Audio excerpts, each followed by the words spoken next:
First tonight, after his election for a controversial 8th term, Cameroon's 92-year-old president, Paul Biya, has promised to restore unity and prosperity to the country. Mr. Biya has been in power for the past 42 years and is the world's oldest head of state. The main opposition candidate, Issa Chiroma Bakary, condemned the official result in an election that's been marred by deadly violence. He called them a masquerade and alleged that snipers had killed 2 of his supporters camped outside his home. Dear compatriots, ladies and gentlemen, brothers and sisters, I want to take to your knowledge the fact that in the early hours of today, the whistleblower persistently called me to awaken me and to give me the information about which a very heavily armed people accompanied by experts. They wanted to storm my house, to extract me from my family and to take me away. What was their intention? I don't know. Thanks to the information that I received at due time, this conspiracy has failed.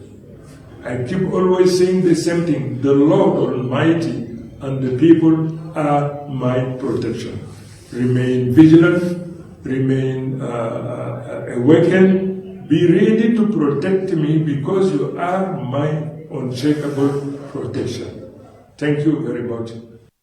And that's the opposition candidate, Issa Chiroma Bakary. Well, for more on this, I'm joined now on the line from Biya in Cameroon by the president of the Center for Human Rights and Democracy in Africa, Barrister Felix Balla. And here in the studio, I'm also joined by Austin Aigbe, who, as a member of the West African Solidarity Network, works to support inclusive democracy and governance. Gentlemen, thank you very much indeed for joining us. Let me come to you first, Barrister Felix Balla. You are in Cameroon. Were you surprised by this result, or did you expect it to go the way it did?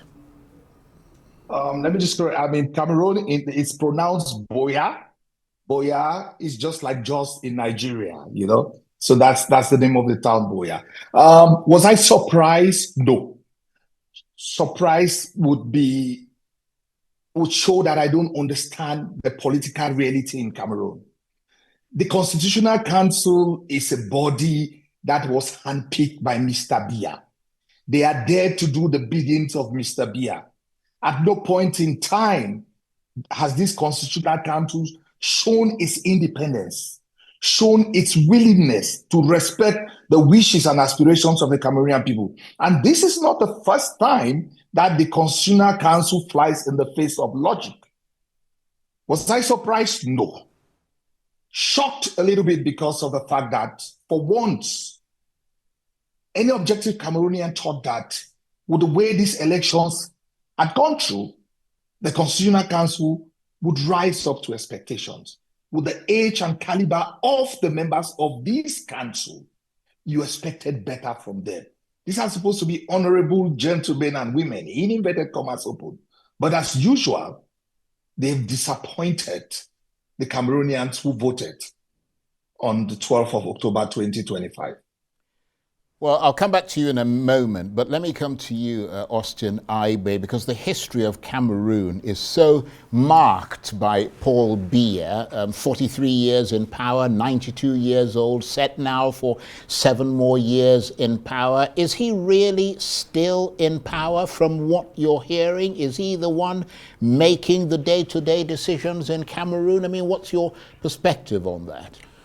Thank you very much, Charles. I think from what my brother said in Cameroon, it's certain that, I mean, in the last decade, Paul Biya literally hasn't been part of the day-to-day administration of that country in the last decade.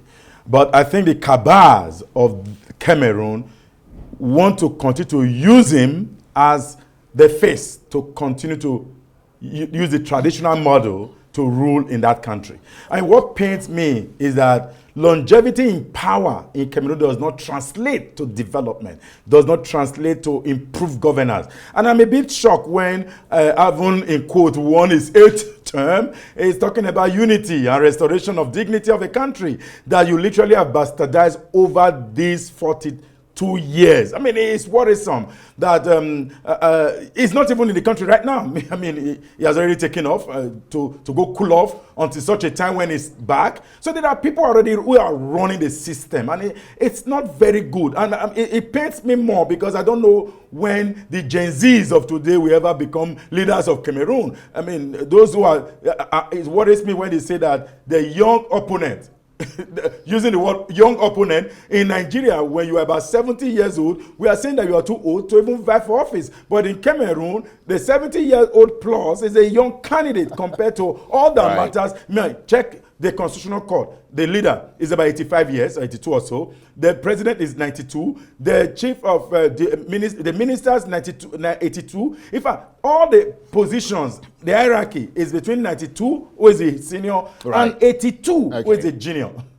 Well, let me come to you, Barrister Felix Balla, because you are there in Cameroon. I mean, what's it like on the streets of Cameroon today? Because we heard about this alleged attack on the home of the opposition candidate, Issa Chiroma Bakary. He says 2 of his supporters were shot and killed by snipers. I mean, what's it like on the streets? What more can you tell us?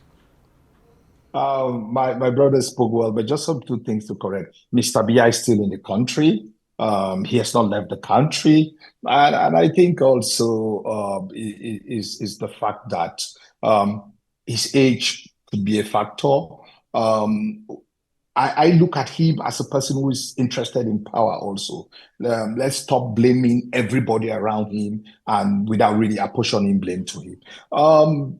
The situation on the ground is really tense. It's really dire. Yesterday, we had protests, peaceful protests in several parts of the country. We have a record of about 28 already killed, which is a lot of persons. It's true that the protest has been met with the high-handedness of the military, which is unfortunate situation. And if you follow the EU issued a statement today and calling for restraint and a commission of investigation to ascertain who is actually responsible for the killing or the violations of the right of freedom of assembly. I followed the statement by Issa Chiroma the other day, wherein he said 2 members, 2 of his supporters were killed by snipers across his house. It is very dire in Cameroon. We're having a conflict in the north with Boko Haram. We have one in the southwest and the northwest, the Anglophone regions. So it's one conflict too many that we are getting ourselves involved in. But this is a reflection of the anger in Cameroonians. And the Gen Zs also have been speaking. They have been coming out. They have been saying enough is enough. That is high time that the will of the people, the wishes of the people, as expressed on the 12th of October, must be respected. You cannot try to steal the people's victory and then at the same time determine the way you want them to react. So this is an unfortunate situation. Right. We are heading into a spiral of violence that I personally am praying against, because I'm just hoping that the protest should be peaceful without the attack on public buildings and private property also, because when it spirals out to that, then it becomes very uncontrollable. Right. Well, let and me it come in loses there. its legitimacy in the eyes of the people. Right.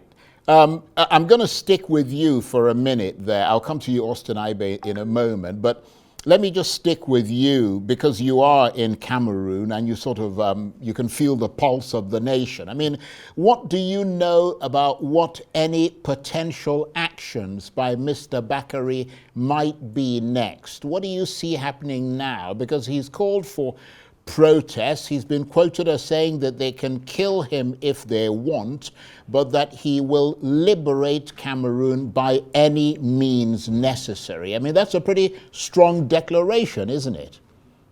It's very strong. I followed Mr. Bakary on Radio France International today, and he was categorical that he won these elections and he will not accept any result from the Constitutional Council, that he is the president-elect. I will take you a few weeks back.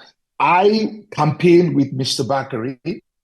I drove a car between Gide and Garoua in the north, the northern region, the capital of the north region.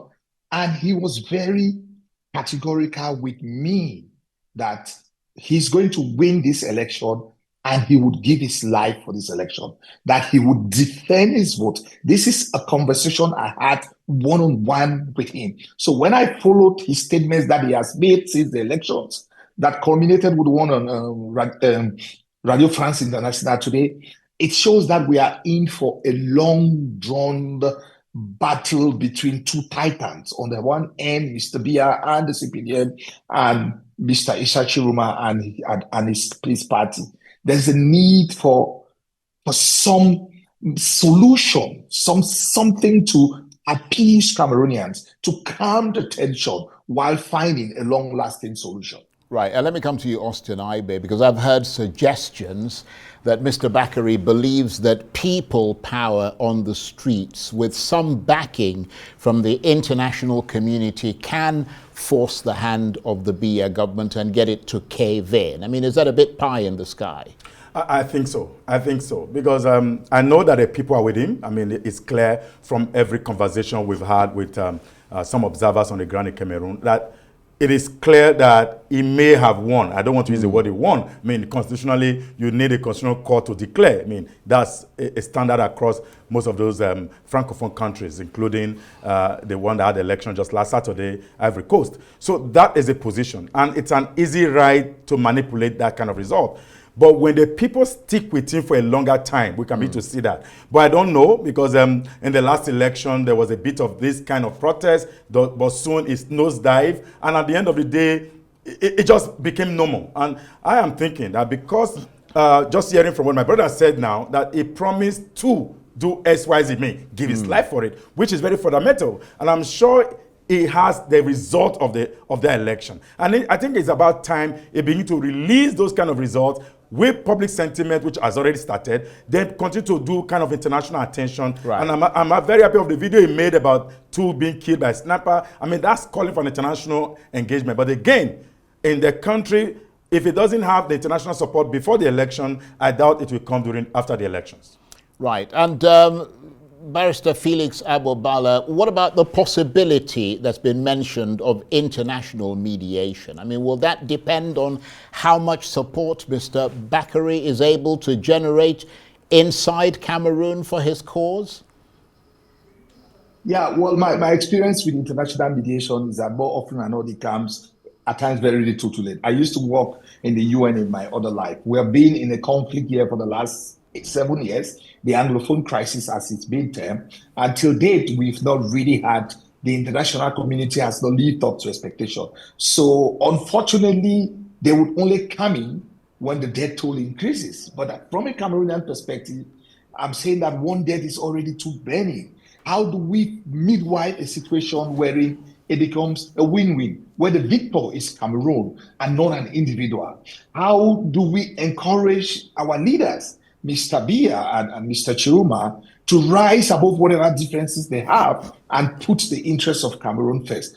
How do we call on the politicians, especially those of the ruling party and some of its ministers, to stop provoking Cameroonians? Because this is like a slap on the face of Cameroonians, the way they are celebrating, and the high-handedness of some of the ministers. How do we call on the military to exercise restraint, that their primary goal is to protect the civilian population and its property and not to shoot against them? These are things that, from an internal perspective, we need to start doing, have these discussions on a bipartisan line, without a lot of emotions and sentiment, so that before the international community comes into play, we are able to. And who is the international community? Yeah, if I may ask, there is a need for friendly nations. Nigeria, for example, has the longest boundary with Cameroon. Their president who is also an elder statesman, just like Mr. Biya, could also start calling him to try to find a solution. Right. Because whatever happens in Cameroon spills over to Nigeria. So also there is the need for the African giant to assert himself, right. in a situation like this. That's a very good point that you make, Mr. Balla. And let me come to you on that, Austin Aigbe, because Mr. Bakary is from, I believe, the northern part of Cameroon, which has a lot of grievances, and there is a Boko Haram insurgency going on there. So there are a lot of small arms weapons floating around. I mean, how much of a worry is there in Nigeria that this election result could ignite a bigger crisis there? Well, I mean, I don't want to say that coming to Nigeria may be a solution, though, because at the end of the day, I mean, Cameroon is not in the ECOWAS region, even though we share the same border that you expect. But the economic relationship is not as high as those of the ECOWAS community. Having said that, yes, we continue to have that crisis. You recall, Charles, when the military had at some point pursued Boko Haram onto that route, and then there was some exchanges, and there was a big trouble between the Cameroonian government and the Nigerian authority that soldiers had to flee to the other side of the border. So that's part of the challenge. I'm not too sure whether that has been resolved and laid to rest, because that coordination of security in that corridor hasn't been very effective. But I know that the moment there is high level of tension in any country, the border community, a neighboring community, usually will pick it up and become the spillover effect of it. But I'm not too sure that with the Bakassi Peninsula and all the crises that has happened before and the grievances between Cameroon and Nigeria, whether these will reinforce that tension that exists in that area. Okay. But like I said, I think that once, the government knows, particularly authoritarian, they know. Keep pushing the citizens on the street out, fire them as you can, and engage them with gas canisters and all of that. Gradually, you build a peace and restore the confidence by just making the state becoming more of a police state. And that's where I think that Cameroon is heading. But more importantly, citizens must continue to arise. And that's where the power of Issa Bakary lies. Okay. On that note, I want to thank you gentlemen very much indeed. Austin Aigbe, who is a member of the West African Solidarity Network, and from Biya in Cameroon, the president of the Center for Human Rights and Democracy in Africa, Barrister Felix Balla. Gentlemen, thank you very much indeed. Thank you.